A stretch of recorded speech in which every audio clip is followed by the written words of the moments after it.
What is up, my friends? You are all very welcome along to tonight's Anfield Agenda transfer news roundup. We have a lot to get through in today's video. I'm going to be speaking about EZEQUIEL FERNANDEZ. I'm going to be telling you why Mikel Antonio thinks Jarrod Bowen would be the perfect Mohamed Salah replacement if indeed we were to lose the great man. We're going to be speaking about Nico Williams from Athletic Bilbao and a few other bits and pieces. And we'll probably start off with an update from Jurgen Klopp's press conference today ahead of the Toulouse game.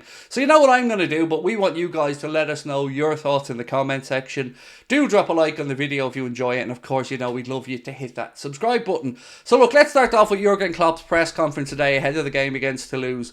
What did we learn from it? Well, we know that Thiago and Stefan Bajcetic are still unavailable for selection. Both of them aren't fit enough yet. We also didn't get any information that I'm aware of on Ben Doak. I did read the transcript from today's presser and didn't see anything regarding Ben Doak's availability, so I'm still none the wiser on that one. Curtis Jones was speaking as well, speaking about some of his injury battles in the past and how he's finding it a little bit frustrating, obviously, that he can't play competitively in the domestic competitions because he has one game left in his suspension. But other than that, pretty straightforward. Cody Gakpo will be available for the game against Toulouse as well, so that's a bonus for Klopp. And he did mention from the last game after the international break that it really came down to one of two players playing after the South American qualifiers between Diaz and Darwin, and he said it ended up going with Diaz, but could have gone with Darwin. So that's pretty much it from today's press conference, but there's lots of transfer stories to get talking about. So I'm going to start off with, I guess, the biggest one of the day. We've told you guys before about Alexis Mac Allister and his friendship, shall we say, and his respect for EZEQUIEL FERNANDEZ of Boca Juniors.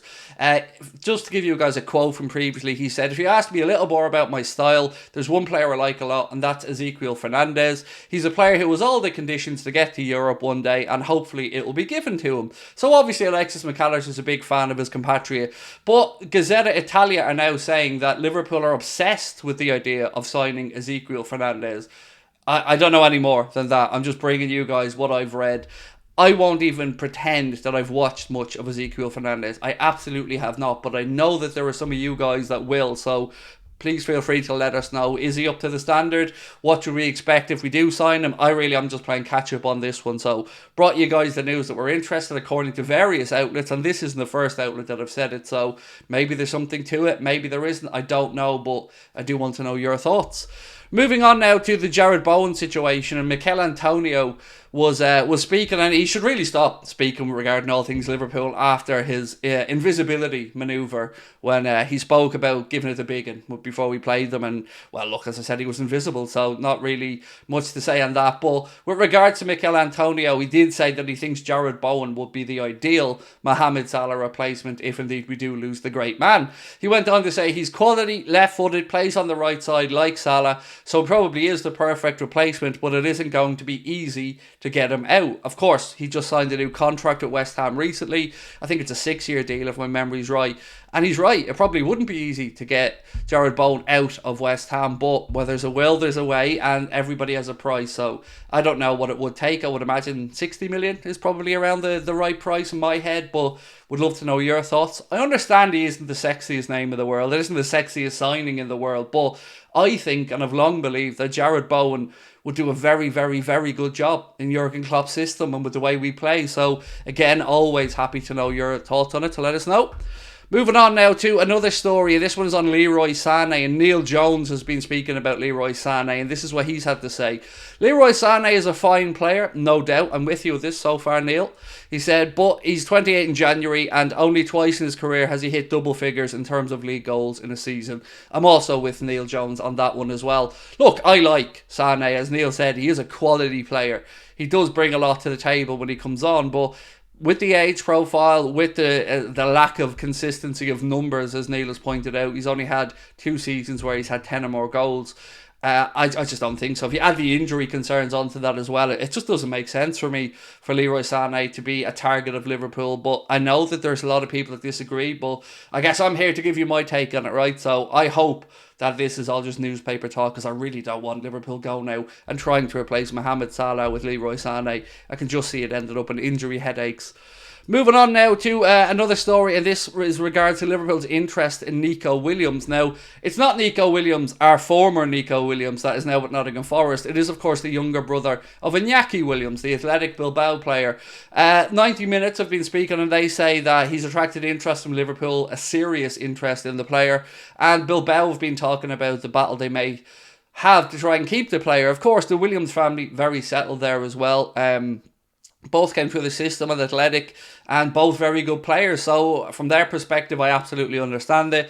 It is the right profile of player for us, I think, to look at. Nico Williams is a very, very good player and still developing. I think he's 21 years of age, if my memory's right. Lots to admire about him, though. It's the type of player that I feel comfortable when we're linked to. Big fan of him and his brother, but I'd love to know what you guys think. Would you be happy if Nico Williams was brought in? Or would you like somebody who's a little bit more established, perhaps, like, dare I say it, Jared Bowen?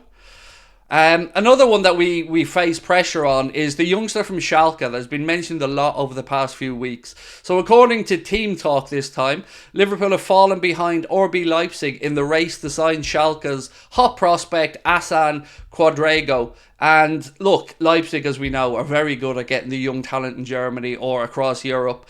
20 clubs are apparently credited with having an interest in this kid. He's playing for the He's playing in the Bundesliga 2 with Schalke at the minute and is getting rave reviews.